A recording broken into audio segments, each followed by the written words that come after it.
بسم اللہ الرحمن الرحیم۔ ناظرین کرام، آج کی اس ویڈیو میں ہم جانیں گے حضرت بلال حبشی رضی اللہ عنہ پر گزرنے والے کچھ حالات کے بارے میں۔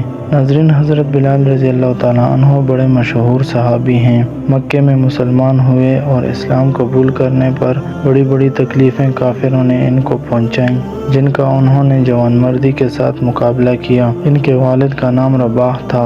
ان کے ایک بھائی خالد اور ایک بہن غفیرہ کا تذکرہ بھی معتبر کتابوں میں ملتا ہے۔ ان کا آبائی وطن حبشہ تھا، اسی لیے ان کو حبشی کہتے ہیں۔ حضرت بلال رضی اللہ تعالیٰ عنہ عن حضرت سید عالم صلی اللہ علیہ وسلم کے مؤذن اور ہر وقت حاضر خدمت رہنے والے تھے۔ ان کے سپرد عن حضرت صلی اللہ علیہ وسلم کے اخراجات کا انتظام بھی تھا۔ محدث حاکم اور حافظ ابو نعیم نے ان کو اصحاب صفا میں بھی شمار کیا ہے۔ اسلام لانے کے بعد عن حضرت صلی اللہ علیہ وسلم کے ساتھ جنگ بدر اور دوسرے تمام جہادوں میں شریک رہے۔ سب سے پہلے انہوں نے ہی اذان دی اور عن حضرت صلی اللہ علیہ وسلم جب تک اس عالم میں تشریف فرما رہے، حضرت بلال رضی اللہ عنہ ہی مسجد نبوی کے مؤذن رہے۔ ناظرین، حضرت بلال حبشی رضی اللہ عنہ ان 7 صادقین میں سے ہیں جو ابتدائے اسلام ہی میں مسلمان ہو گئے تھے۔ حضرت بلال رضی اللہ عنہ امیہ بن خلف کے غلام تھے اور ان کی بکریاں چراتے تھے۔ حسب معمول جب ایک دن بکریاں چرا رہے تھے تو ایک آواز آئی، اے چرواہے، کیا تمہارے پاس دودھ ہے؟ یہ آواز دینے والے حضرت محمد صلی اللہ علیہ وسلم تھے، جو اپنے سفر و حضر کے رفیق حضرت ابوبکر صدیق رضی اللہ عنہ کے ساتھ غار حرا میں موجود تھے۔ حضرت بلال رضی اللہ عنہ نے آواز سنی تو قریب چلے آئے اور عرض کیا، جناب، میری بکریوں میں کوئی بکری دودھ دینے والی نہیں، اس لیے معذرت چاہتا ہوں کہ آپ کی تمنا پوری نہ کر سکا۔ رسول اللہ صلی اللہ علیہ وسلم نے فرمایا، اگر اجازت ہو تو سامنے والی بکری کو دیکھ لیا جائے، ہو سکتا ہے اس سے دودھ مل جائے۔ سیدنا بلال رضی اللہ عنہ نے عرض کیا، مجھے کوئی اعتراض نہیں، دیکھ لیجئے، لیکن یہ ممکن نہیں کسی بکری سے دودھ حاصل کیا جا سکے۔ حضور اکرم صلی اللہ علیہ وسلم نے ارشاد فرمایا، اجازت دینا تیرا کام اور بکری کے تھنوں میں دودھ بھر دینا اللہ پاک کا کام ہے۔ حضرت بلال رضی اللہ عنہ نے بکری خدمت میں پیش کر دی۔ رسول اللہ صلی اللہ علیہ وسلم نے اللہ کا نام لے کر جب بکری کے تھنوں کو ہاتھ لگایا تو بکری کے تھنوں سے دودھ جاری ہو گیا۔ اس دن حضرت بلال رضی اللہ عنہ رسول اکرم صلی اللہ علیہ وسلم کے گرویدہ ہو گئے۔ اس واقعے کے بعد سیدنا بلال رضی اللہ عنہ اب صلی اللہ علیہ وسلم کے قریب ہونے لگے۔ ایک دن رسول اللہ صلی اللہ علیہ وسلم نے فرمایا، اے بلال، میں اللہ کا رسول ہوں، اللہ ایک ہے، اس کا کوئی شریک نہیں، آپ کا کیا خیال ہے؟ حضرت بلال رضی اللہ عنہ جو پہلے ہی اپنا دل نبی صلی اللہ علیہ وسلم کو دے چکے تھے، فوراً کہا، لا الہ الا اللہ محمد الرسول اللہ۔ بس اسی دن سے حضرت بلال رضی اللہ عنہ رسول اکرم صلی اللہ علیہ وسلم کی محبت کے ایسے اسیر ہوئے کہ آخری سانس تک یہ تعلق قائم رہا۔ آپ رضی اللہ عنہ نے اسلام قبول کر لیا۔ ایسا کرنے پر آپ رضی اللہ عنہ کا مالک آپ کو صحرا کی دھوپ میں گرم ریت پر لٹا کر اوپر گرم پتھر رکھ دیتا تھا۔ حضرت بلال رضی اللہ عنہ کا آقا اپنے ناپاک ہاتھوں سے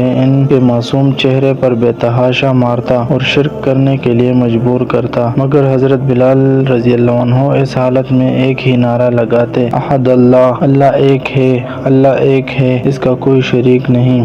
ایک دن ابو جہل، امیہ بن خلف اور اس کے دوسرے ساتھیوں نے اس قدر مارا کہ آپ رضی اللہ عنہ بے ہوش ہو گئے۔ آخر تھک ہار کر کہنے لگے، بلال، آج جو فیصلہ کرنا ہے کر لو، اسلام چھوڑ دو یا جان سے مار دیے جاؤ گے۔ سیدنا ابوبکر صدیق رضی اللہ عنہ ادھر سے گزرے تو حضرت بلال رضی اللہ عنہ کو کفار کے ہاتھوں پٹتا دیکھ کر بے تاب ہو گئے۔ کفار سے مخاطب ہو کر فرمانے لگے، آخر اس مسکین پر کب تک ظلم کرتے رہو گے؟ واپسی پر حضرت بلال رضی اللہ عنہ پر ہونے والے مظالم کا ذکر رحمت عالم صلی اللہ علیہ وسلم سے کیا تو رحمت للعالمین صلی اللہ علیہ وسلم کی آنکھیں حضرت بلال رضی اللہ عنہ کے مصائب سن کر اشکبار ہو گئیں۔ ایک روز رسول اللہ صلی اللہ علیہ وسلم نے دیکھا کہ حضرت بلال رضی اللہ عنہ کو سخت تکلیف دی جا رہی ہے۔ سرور کائنات صلی اللہ علیہ وسلم نے حضرت ابوبکر صدیق رضی اللہ عنہ سے فرمایا، کچھ روپے ہوتے تو بلال رضی اللہ عنہ کو خرید لیا جاتا،